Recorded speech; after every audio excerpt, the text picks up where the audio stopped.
Célim, j'ai vu que tu avais réagi sur les réseaux sociaux, notamment sur ton compte Snap. Il y a beaucoup de candidats de télé-réalité qui, depuis le confinement, font des lives et tu as écrit à ce sujet. Tous les influenceurs qui se mettent à faire des lives qu'ils ne faisaient pas avant le confinement, des lives buzz, ça invente des clashs. Tu sens qu'il y a un effort supplémentaire. Euh, Ouais. Qu'est-ce qui t'a donné envie de passer ce coup de gueule? Alors en fait, tu vois, en fait, le problème, il n'est pas de temps de faire des lives parce que moi, c'est quelque chose que j'ai découvert justement pendant le confinement. Donc, tu vois, même moi, je m'y suis appliqué. Le souci, il est pas là. Le souci, il est dans la forme, en fait. Il est dans la forme. En fait, un live, normalement, c'est censé pouvoir te permettre d'avoir un lien avec tes abonnés, pouvoir discuter, échanger avec eux et que eux, ils puissent aussi te poser des questions ou alors les interagir. Le but, c'est vraiment de mettre en avant les abonnés. Or là, il y en a, en fait, ils font des lives buzz dans le sens où ils inventent des clashs par vidéo interposée. Enfin, après, on a tout vu. On a vu les twerks, on a vu les trucs. Enfin, bref, c'est un concours de, pour moi, hein, à mon sens, c'est un concours de débauche. C'est celui qui ira le plus loin pour se faire remarquer et qui fera le plus de bruit et voilà, je trouve pas ça. Après, c'est mon avis, je le donne. Il plaît ou il plaît pas, mais je pense pas qu'à la base ce soit fait pour ça. Les lives Instagram, c'est vraiment plus dans un but de communiquer avec ses abonnés et pouvoir les mettre eux en avant plutôt que soi. Est-ce que tu Voilà. as des exemples? Est-ce que tu as des situations qui t'ont percuté, qui t'ont surprise, qui t'ont interpellé? Non, mais pour que on puisse visualiser. Mais il y en a eu plein. Quand tu vois, par exemple, qu'en ce moment, il y a des petits personnages.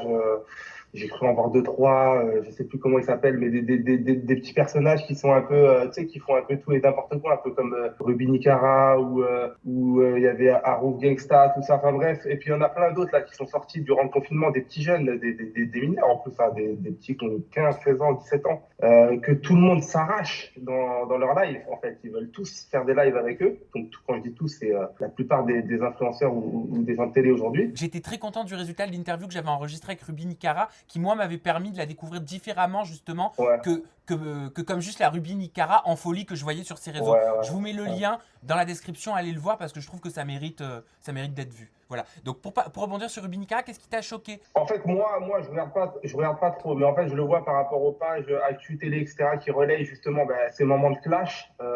Et là, en fait, je vois que cette personne, par exemple, parce qu'on parle de Ruby Nicara, cette personne-là, elle apparaît dans les lives de plein de gens de télé-réalité, alors qu'avant, elle apparaissait pas dans les lives des gens de télé-réalité. Tout le monde s'en foutait d'elle. Donc, c'est vraiment un phénomène qui est très nouveau, qu'on ne trouvait pas avant. Et en fait, mais forcément, parce C'est que pas nouveau. Ruby Nicara, elle a toujours apparu dans les lives. C'est nouveau pour les candidats de télé-réalité, mais pour les candidats de télé, c'est pour les candidats de télé, je 6 parle. 8 mois après, quoi. Ah oui, je te parle des candidats de télé. Moi, avant, j'ai jamais vu d'article ou de truc sur Ruby Nicara avec un candidat de télé-réalité en mode clash. Donc voilà, après, c'est de la facilité parce que c'est des personnes qui sont forcément sur sa buzz, que ce soit Ruby Nicara, que ce soit Roux Gangsta ou tous ces gens-là qui sont un peu foufous. C'est très simple, en fait, tu les fais venir en temps. Mais je trouve ça malsain parce que du coup, en fait, les gens, ils sont là, ils regardent des gens s'insulter, ils regardent des gens s'envoyer des obscénités, des trucs.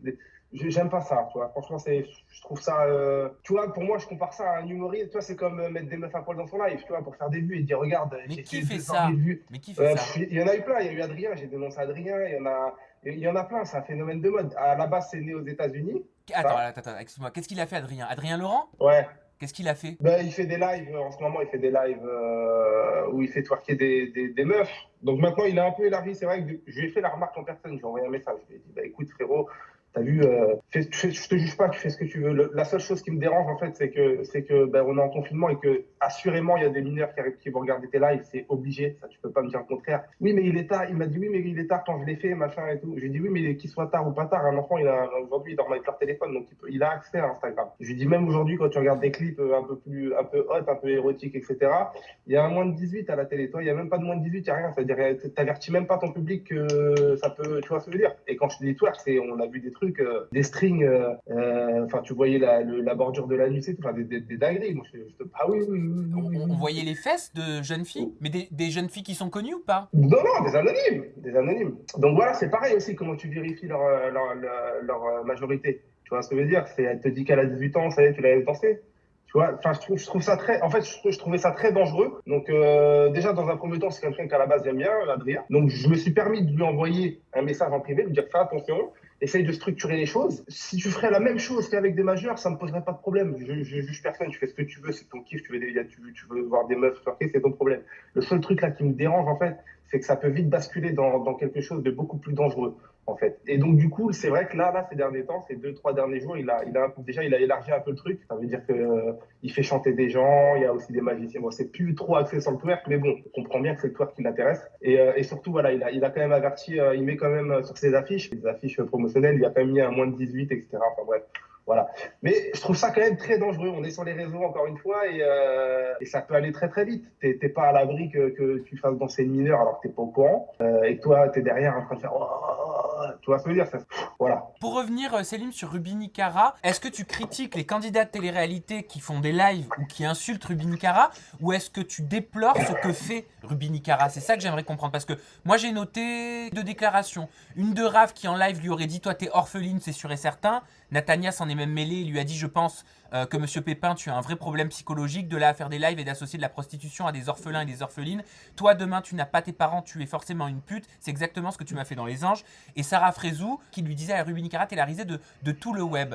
En fait, tu vois, toi, là, tu prends des exemples. Moi, je parle juste de la forme, qui est déjà, en fait, un contexte qui est très malsain. Faire de l'audimat sur 2 personnes qui sont en train de se moquer l'une et l'autre, et en plus, faut voir le fond. Quand ils se critiquent, ces 2 personnes-là, quand elles sont en clash, c'est sur le physique. C'est sur ce que tu viens de dire. Donc, ouais, tes parents, t'es orphelin, ouais, t'es handicapé, ouais, t'es trisomique, ouais, Enfin, c'est vraiment sur, toi, toutes sortes de choses, toutes sortes d'obscénités que tu peux même entendre carrément, des choses que tu peux entendre dans une cour de récréation. Tu vois ce que je veux dire? Quand on parle je sais pas, on parle d'harcèlement scolaire, etc.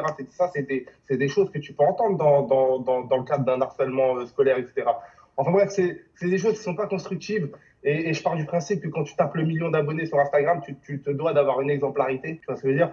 Et là, vraiment, c'est malsain, c'est du facile, tu vois ce que je veux dire?